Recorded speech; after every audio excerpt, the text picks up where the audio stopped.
something needed to shift because I just couldn't keep living a lie like that. It was tiring. It was fatiguing. It was draining me. And I was wearing all of these masks and I couldn't keep up with who I was being. I just wanted to be me. And I didn't know who that was anymore. So I had to go on that journey of figuring that out. Welcome everyone to Beyond the Image, the podcast dedicated to equipping you with the tools, strategies, and insights to unlock the success that you deserve. My name is James Patrick, and I'm an internationally published photographer, best-selling author, entrepreneur coach, and your host on this journey to push past all of the surface-level limitations holding you back. The real change we seek is just beyond the image in front of us. To get there, we're going to craft our vision, we're going to live with purpose, and we are going to create legacy. Are you ready? Let's go. Thank you guys so much for tuning in to this, our 89th episode of Beyond the Image podcast. So truly honored that you could take a little time, get a little information, get a little inspiration to help you on your journey as an entrepreneur. And in this episode, I get to chat with my dear friend, Stefanos Sifandos. And Stefanos has so many skills, but he works with men and women to help empower them, help them excel, help them thrive by pulling off the outer layers, by pulling off the masks that we wear every day that prevent us from getting the breakthroughs that we need to have, not just in our business, but in our life. And this is a very deep conversation about the work we can do. And we don't just talk at a top level. Stefanos dives deep to give applicable, actionable steps that you can start implementing today into your routine to start doing this work for yourself. Because when you start to pull off these masks, when you start to peel off these layers that are holding you back and slowing you down, you start to step into who you are. You start to step into the mission you are meant to serve. You start to move forward in the direction that you want to go. So excited to dive into that. Wanted to give one quick announcement, and that's that there's only a few days left to get into our free logo giveaway. Our team over at Patrick Creative Media is giving away 3 free logos. Well, they've given away 2 already. This is your last chance to snag that last free logo. What you need to do is on Instagram, go to Patrick Creative Media. The link to enter is right in the bio there. Submit your entry. We'll be selecting one more awesome entrepreneur to receive a free logo design.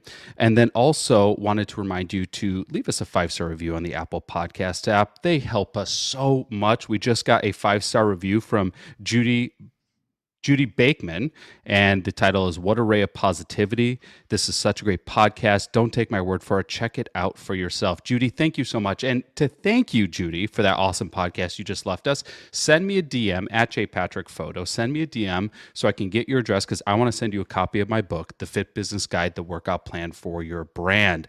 All right, let's get right into the interview with Stefanos Sifandos. All right, listeners. I've been looking forward to this interview for a while. And let me tell you why I've been looking forward to this interview. More often than not, as we go through these interviews on the Beyond the Image podcast, we're so strategic and tactile in business development, in marketing strategy, in sales techniques. But the entrepreneurial journey requires so much more than that. It requires that we build a business on a foundation of who we are, which means we have to excel personally. We have to grow personally. And the guest today is a master of this. He empowers men to excel. He empowers women to understand men. And he permits a platform that allows relationships to thrive. So Stefanos Sifandos, what is going on, sir? So glad to have you on. Hey, brother. I'm so happy to be here. You know, I say this every time. We're very blessed, you and I. We get to see each other, 3 times a year in that sense with the mastermind that we're in with Chris's mastermind. And every time I see you, I say, Patrick, got to spend more time together. And then the fucking 2-3 days goes by so quickly, and we don't even. I'm glad we're here connecting at least, man. I love what you do in the world. I love your energy. I love what you stand for. I appreciate you, man. That feeling is so mutual. So I want to dive into you because in the short time I've known you, which is let's say a year and a half, your personal development has just exploded so much and just evolved so much. I'm curious, what was the catalyst or tipping point that got you to zero in on your mission right now, which is helping both men and women thrive individually, but also together? I think the catalyst for me, man, was really seeing my own life unravel and really Mm. witnessing how I was behaving and treating women, treating myself, treating other people that I perceived didn't align with me. I was very judgmental and critical, and really just didn't appreciate the love that I had in my life. I didn't appreciate myself, man. I didn't love myself. And that was very painful to come to terms with that. And so I avoided that for so long. And then finally, when I made the decision to look at all of that, because it was forced upon me, if I have to be honest, it was forced upon me. I didn't just gleefully make the decision. It really was forced upon me. Then life started to change in a very dramatic and meaningful way as well. Are you comfortable sharing how this was put upon you Absolutely. to make Yeah. this shift? Yeah. I said to you, no, nothing's off limits. Yeah, so really it was a breakup, but it was the nature of the breakup. It wasn't the breakup itself. It was in that relationship. I was very connected to this woman. I really cared for her a great deal. And however, my version of caring for her or my interpretation of that was very skewed, and it wasn't healthy. And I was unfaithful in that relationship, and she figured that out and presented that to me. And man, my whole world fell apart because all this shame and guilt and pain and trauma came back to me, and I'd witnessed what I'd done to her and what my actions were and how out of integrity they were and dishonest I was and how much I lied and the addictions that I had and the sex compulsion, the love compulsion. And it was just really unhealthy behavior. And watching myself almost outside of myself be that person was a fucking massive wake up call, man. Massive. Mm. You're bringing up a lot right now. What was it? And, we don't know the answer in the moment, but you've obviously done a lot of work. Looking back at it, what was it that really was pushing you to like seek validation elsewhere or to try to, grow affection elsewhere? Like what kind of put you into this path? Ultimately, it was childhood wounding and trauma. Like, Mm-hmm. experienced a lot of physical abuse as a child and emotional abuse. A lot of distance from the father. So, wanting to seek approval from my father in all the different ways, Mm. and really, and not having that, and then seeking validation outside of myself and outside of my circumstances. That drove a lot of my behavior, and then the behavior became the norm and became habits for me. Mm-hmm. And then it came to that breaking point, and that breaking point is when you decided that something needed to shift. Oh, yeah, yeah. Something needed to shift because I just couldn't keep living a lie like that. It was tiring. It was fatiguing. It was draining me, and I was wearing all of these masks, and I couldn't keep up with who I was being. I just wanted to be me, and I didn't know who that was anymore. So I had to go on that journey of figuring that out.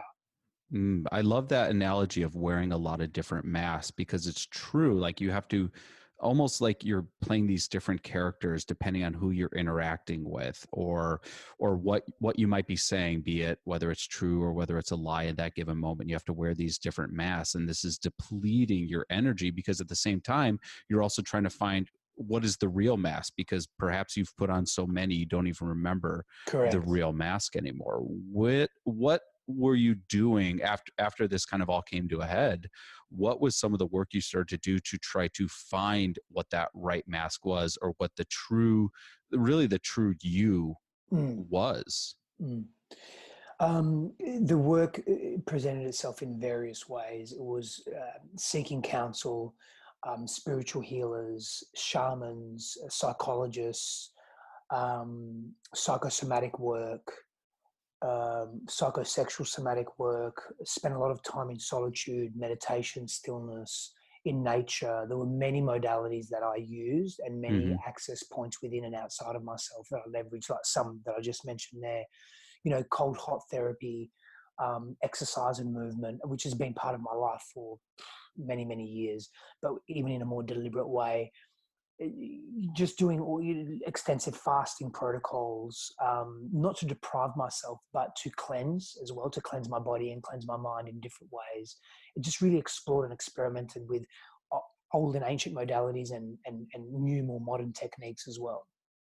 Let me ask this. What made you go down this very intensive journey? Because so many have been put in that same situation where they hit that moment. They're like, you know what? I created my reality, but they either pivot back to that reality, which is not serving them, or maybe they even just half-ass trying to make a correction.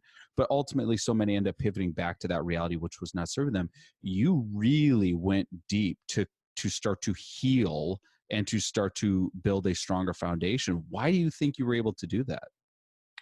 I just hit rock bottom, man. I was scraped across the rock face of rock bottom too much, and it was a turning point for me. It was a point of no return. Like I literally would either commit suicide, end up in a mental asylum, or break through whatever I was experiencing, all the suppressed trauma and pain and repressed issues that I hadn't dealt with, either deal with and move through that and be who I am today, or or or essentially end my life, or end up in a mental asylum, or continue to avoid, which would have ended me up in one of those two anyway. Mm. And so it was a choice made from being very willing, and I'd also developed and cultivated resilience and fortitude in my life in different ways because of my personal experiences that I had, and I had to grow up very quick. And so, you know, I was able to leverage those circumstances and leverage those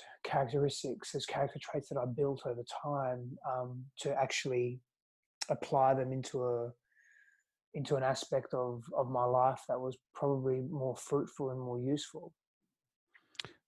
At what point did you start to feel that you were becoming healed, that you were achieving that strength again versus being that open wound? I would have been a good year in. Mm-hmm. I mean, it was definitely a good year. It was, and that's a consistent year. I mean, I let go of my businesses. I went, you know, I don't know, was I close to bankruptcy? Maybe, but I was in debt. I was in a lot of debt, that's for sure. I gave up a lot. I gave up a great deal of my habits, many of my habits, my general practices. I really limited external stimulus and really went within. And I dedicated myself to unpacking who I really was and who I really wanted to be.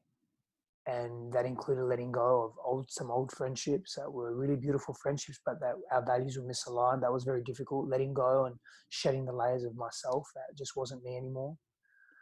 And coming to terms with how would I identify in the world? What did that look like? And I didn't know. There was a lot of unknown, man. And so that took some time. It really took years, but it was probably about after a year that I really started to shift and have some level of deeper peace. Mm-hmm. I think it's important to point out this is not a light switch of, oh, okay, the healing's done. This is a gradual process, and you might not notice the change day to day. It's not that drastic. It's so gradual, and you only notice it in hindsight, where you can look back and contrast of where you are in a given moment to where you were 6 months ago or a year ago or 2 years ago, and realize that, yes, this change has really taken into effect, but it was done on such a gradual shift that you don't notice it day to day.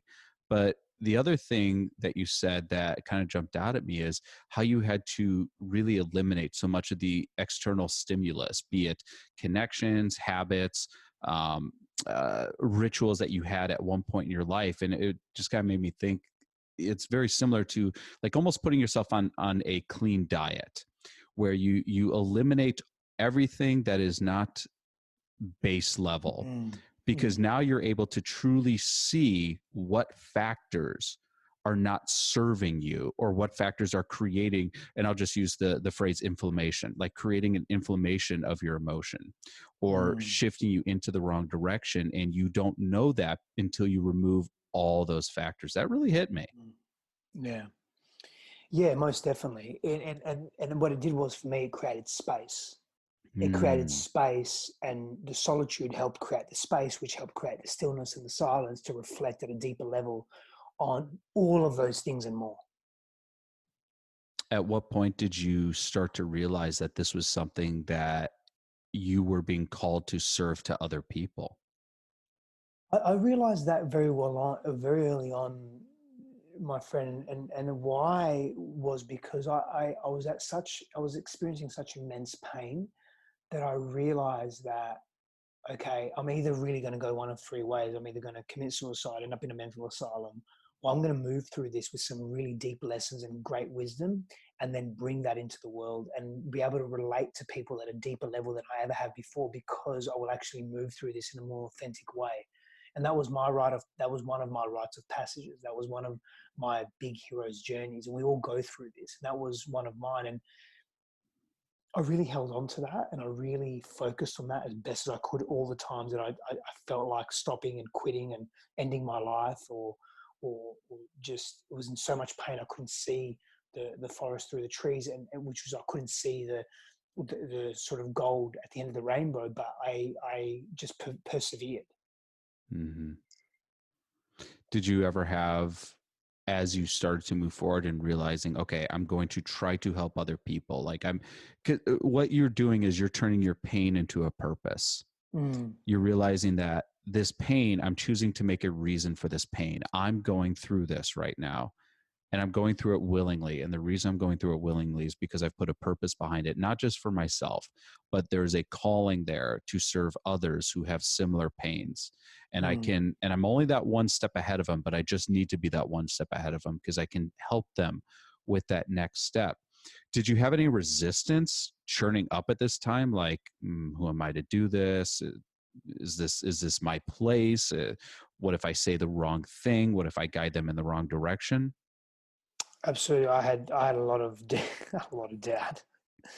Yeah, Mhm. a lot of doubt. Yeah, great deal. And how did you silence that? How did you try to keep that down?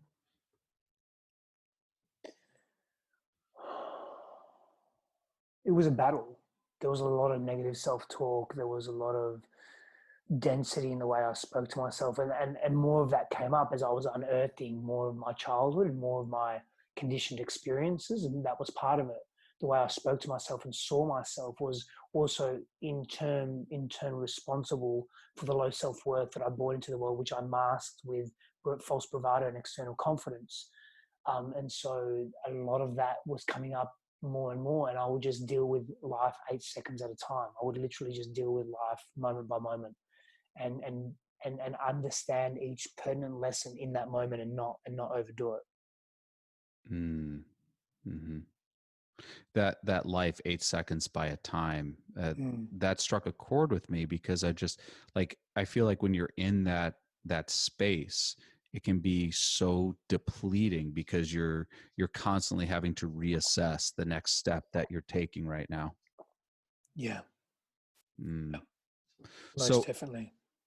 early on, because I've seen the evolution of how you've presented yourself and how you've marketed yourself over the last 18 months or so, and it shifted quite dramatically.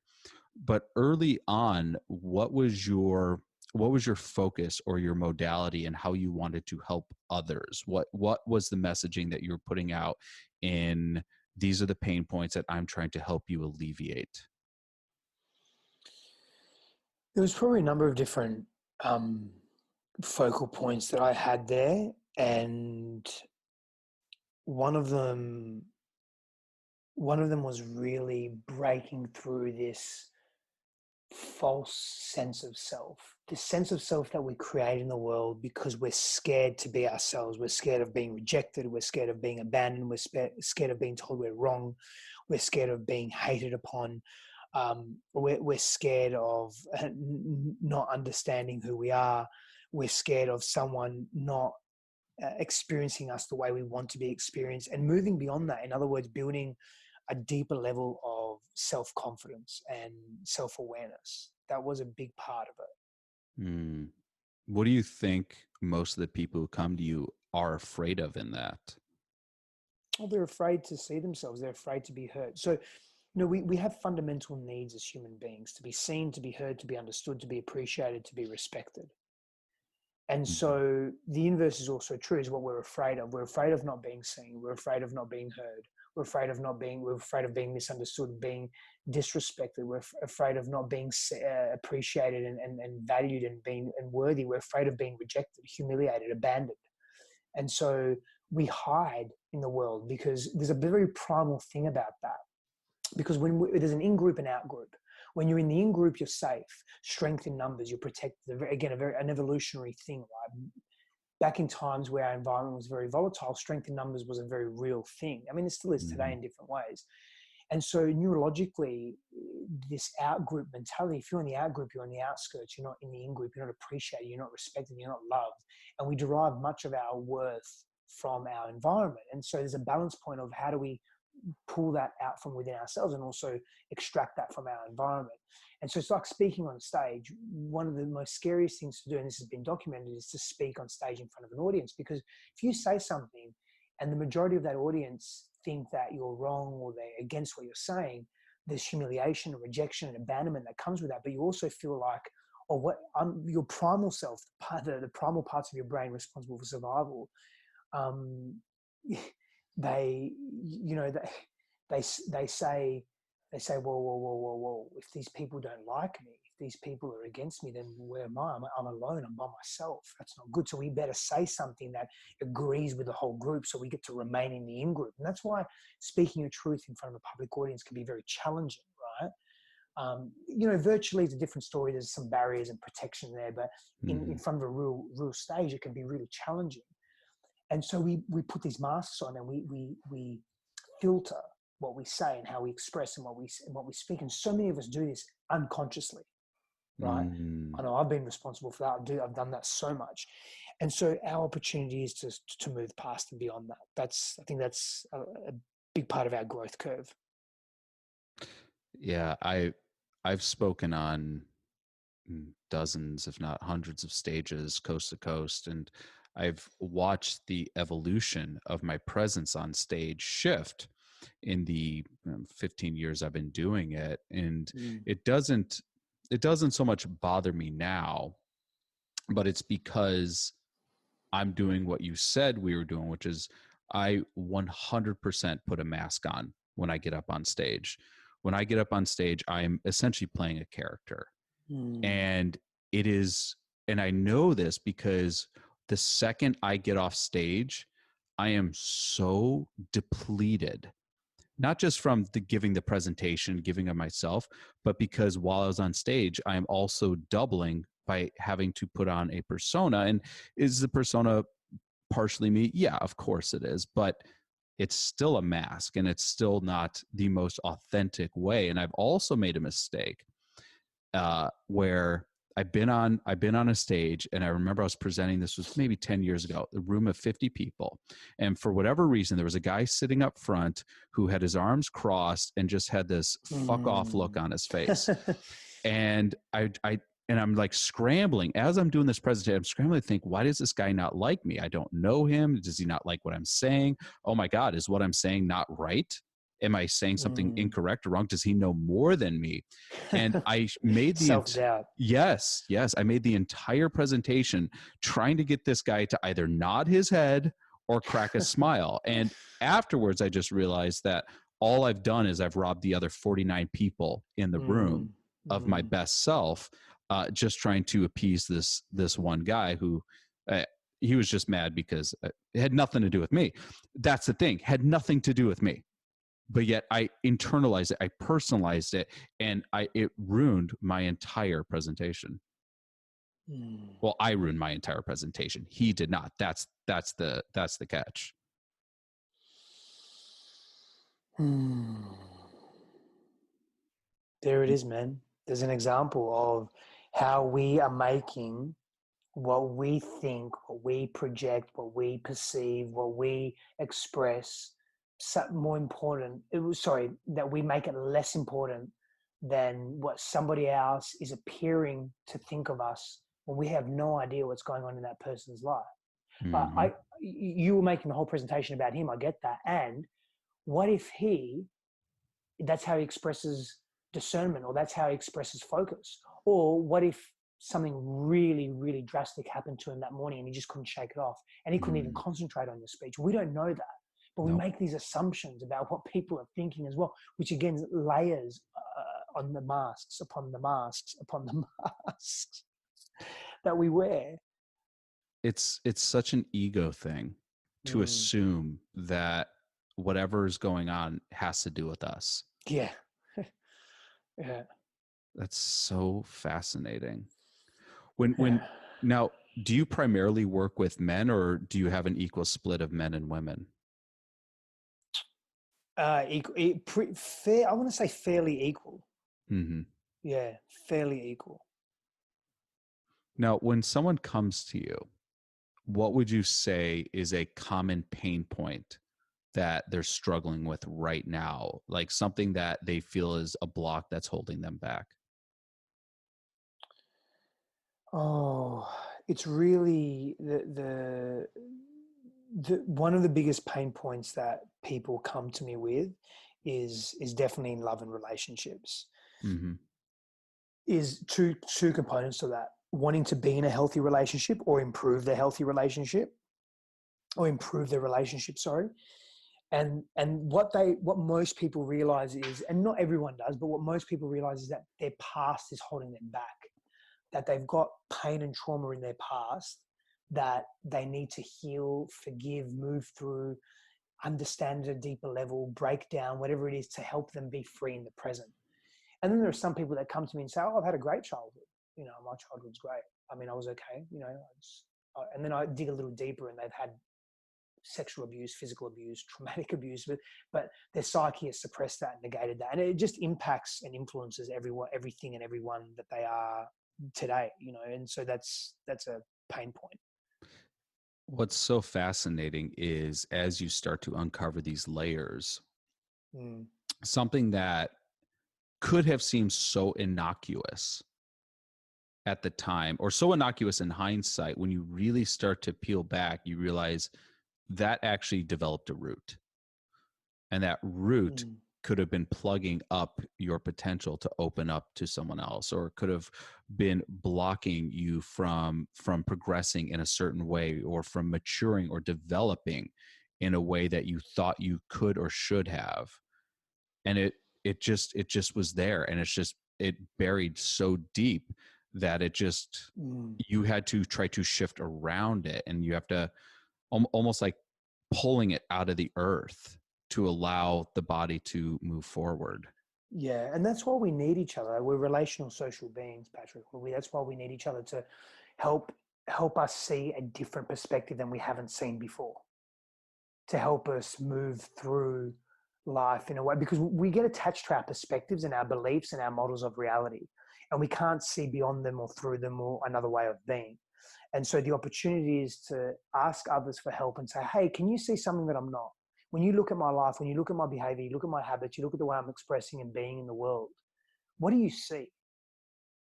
And they'll grant you a different perspective. It could be similar, but it'll be different. And it's in Mm-hmm. that difference that you get to, there's freedom in that difference if you choose to live your life a little differently. Mm. But you have to be willing to make that choice. Oh, yeah. And that's being willing to make the choice, like, because we have to choose at different points. We have to choose to do the deep work to discover. And then once we discover, we have to choose what to do with that information, how that's going to shift Absolutely. what we do from that point forward.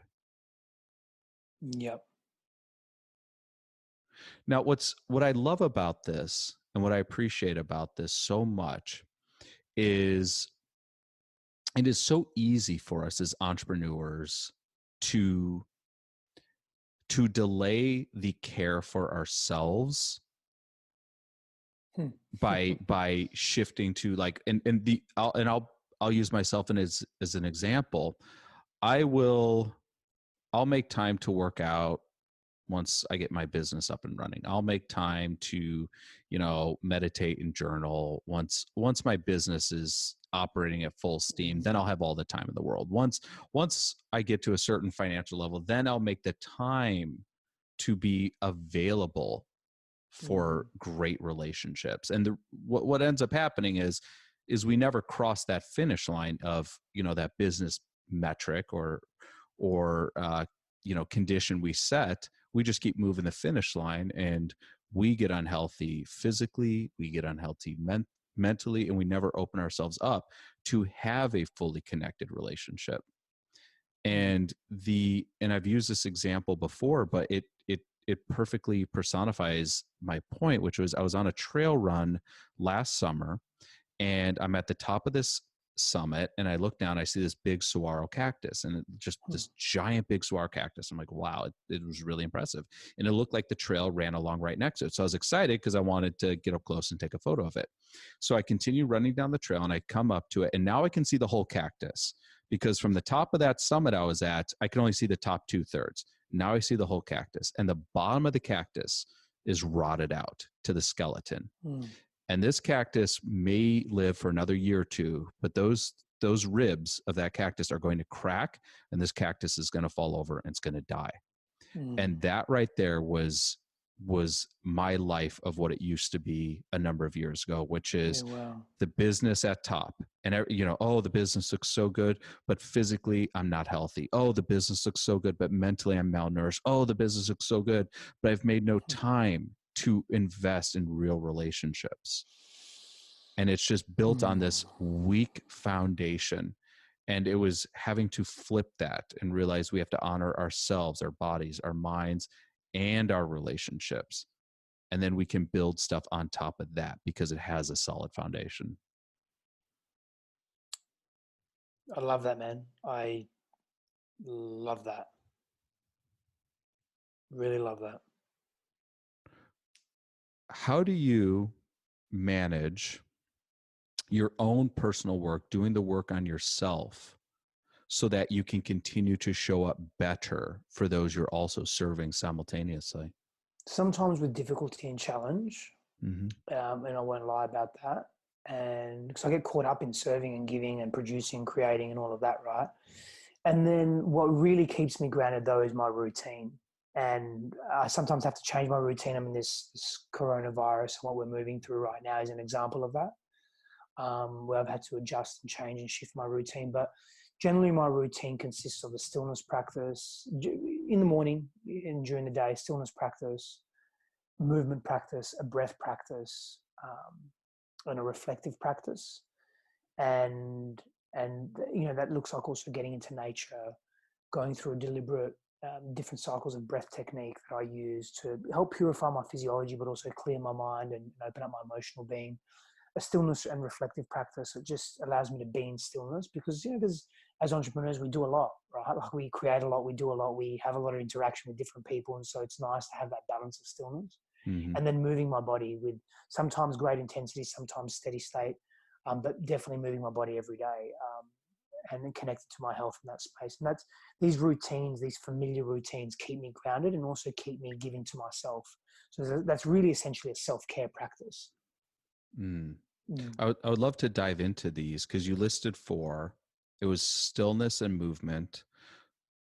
And then, so I want to dive into those 2 first. So for stillness, what do you do to create that space of stillness? So there's a number of different things. I'll get up fairly early in the morning. It depends. It varies. To be honest, the last few days I've actually been allowing myself to sleep in, because I think my body's been really tired. You're honoring that? Yeah. With everything that's going on, not just in the outside world, but also moving home and moving in, and a lot of organization. And whilst I've slowed down in some areas, there's other areas that I haven't. So just honoring myself in that space. However, for me, a stillness practice is literally just that, silence and stillness. So I'll go sit in a room, or sit outside, depending on what it's like. And I'll just close my eyes down and begin to shut down the senses, as many senses as possible. And sometimes I'll put noise cancelling earphones in and won't have any sound per se, or any music or anything like that. Or I'll put earplugs in even, and depends, not always. But I just allow myself to be, allow my body to be still. So I sit in a very still position, and I just breathe slowly, very slowly and very rhythmically. Now, that's not my breath practice per se. It can be part of it, but usually my breath practice carries a more deliberate intensity about it. Not always, but sometimes. But I'll just literally place my body in physical stillness. And for as long as, 20 minutes, half an hour, hour and a half, sometimes 2 hours. These days, more often, it's an hour plus. Just sit in stillness. And if my legs cramp up or my hips not cramp, but if it gets very painful, they start going numb, I just kick my leg out and just go back to stillness. It's conditioning, it just takes time. Mm-hmm. And during that time, it just allows that, really just that calm amongst the storm. Yeah. And it's, what's interesting about that is you can create it anytime. Correct. Like, this can be done first thing in the morning. This can be done in the middle of a work day. It does. You could be in Manhattan and you can find a place to create stillness. Yep. But it's a choice. Yep. It's a choice for stillness. Now, to contrast with stillness, you also have movement. Absolutely. What does movement do? Not just for you physically, what does it do for you mentally? Oh man, it's liberating in all the ways. It really is. What does it do for me? It helps me feel grounded. I get a sense of accomplishment from it, but I feel good. I just feel good. The endorphin release, the dopamine release. Yes, I feel accomplished, but it's just part of who I am. It's a way that I incorporate challenge into my everyday life. And so when I'm looking at my masculine energetic and my masculine energetics thrive in challenge. And so I take myself to places that are challenging. The focus and discipline and self-reliance and self-respect that's required. I get to cultivate those virtues within myself. It's also more me time. I'll either put on an audiobook, or I'll put on like shamanic music or instrumental music. And I play that, or again, I'll do it in silence. So all I'll hear is my breath, breathing deeply, because I'm working hard. Yeah. Often I'm just in silence, actually, because I enjoy the silence and the stillness. It's just another balance point for me. But and mentally it helps clarify me as well. Even if I work really, really hard, if I then just rest for a few minutes after, I can come back into equilibrium and I'm good to go. Wow. I have this amazing visual. I've never tried it, of just working out in silence. Oh, it's fucking epic, man. I love it. I do most of it. And so I fucking hate when I go to a gym, if I ever go to a gym. At the moment, I don't have my full gym set up at home. That will happen in the next few months if the world doesn't go to shit. Pardon the pun. I'm kidding, sort of. I'm not. I am. I'm kidding.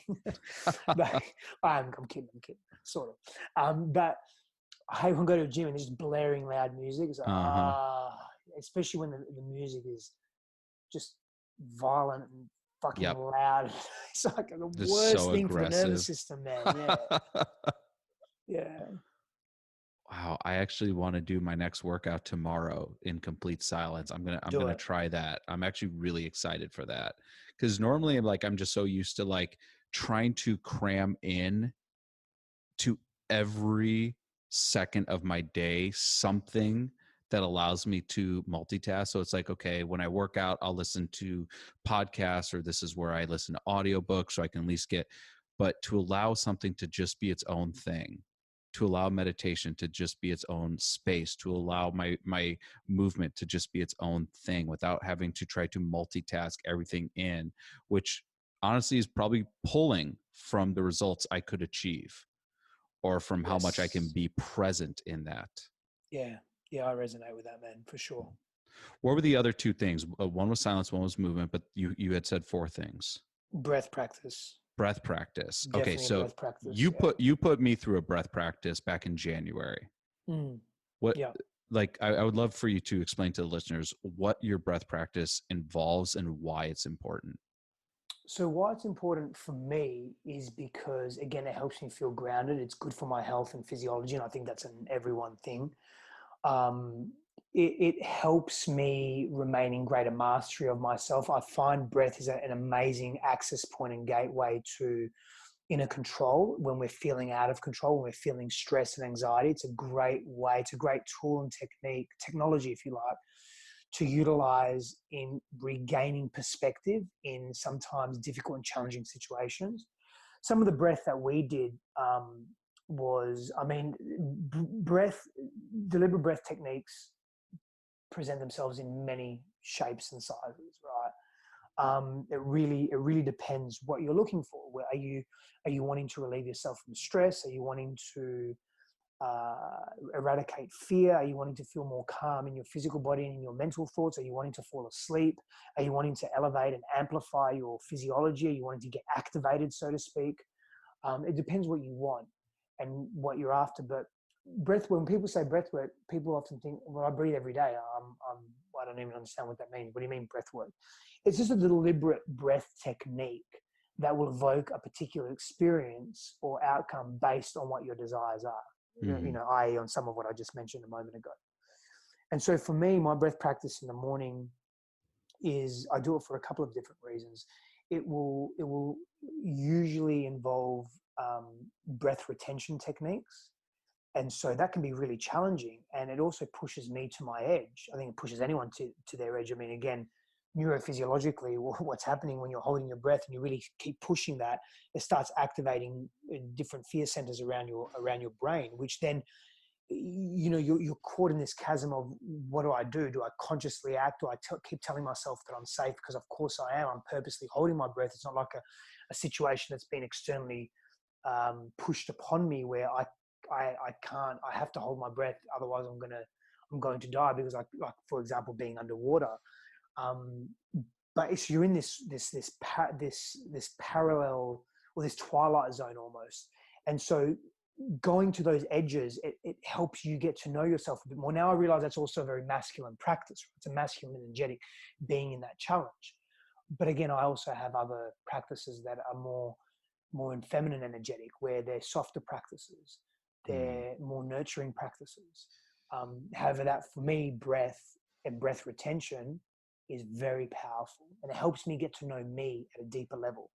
Helps me know my edges, man. So when I'm out in the world and I'm talking with people or experiencing challenge, I don't have to panic. I don't have to be reactive, because I've taken I have experiences, whether it's through my training, whether it's through breath practice, whether it's through other life experiences, childhood trauma that I've actually dealt with, and I've taken ownership of that. Hey, I know I can get through difficult times, and I don't have to be reactive here. It's not that scary. I can be responsive and actually really learn and grow from this in real time, as opposed to panicking and coming from fear. And so these practices and such as breath work, they take us to our edge. We get to expand our edge, so things in life don't become so daunting so easily. Yes. So it's almost like you're conditioning your body to trust your own choices, because you're in control. You control how you breathe, when you breathe. You're not putting yourself in any real danger, even though it's setting off alerts within your body, especially like the idea of like holding your breath. Like you can choose to let it out at any moment and to breathe fresh oxygen in. Yep. So you're just basically training your body, like, what I choose to do, I'm choosing to do, and you're safe. Yep. Interesting. I never put it in that context.